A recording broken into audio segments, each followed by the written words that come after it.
மதியத்துக்கு என்ன சாப்பாடு பார்க்கலாமா?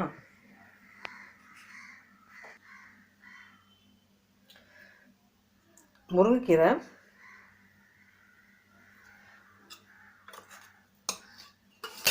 சூடான சிவப்பு சம்பார் சாதம் வந்து கொஞ்சம் சாப்பிட்டாங்க வீட்டில், அதனால் கம்மியாக தான் இருக்குது. இவ்வளோ தான் போங்க நினைக்கிறாங்க. பாதாம் பருப்பு ஈவினிங்க்கு, தயிர், முருங்கைக்கீரைக்கும் தயிரும் காம்பினேஷன் நல்லாயிருக்கும். பாசிப்பயிறு முளைக்க வச்சது. இதுதான் இன்றைக்கி மதிய சாப்பாடு.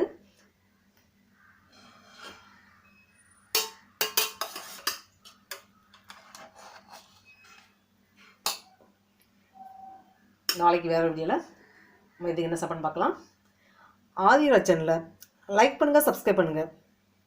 மேலும் இது போன்ற வீடியோக்களை அப்டேட் பண்ணுறேன்.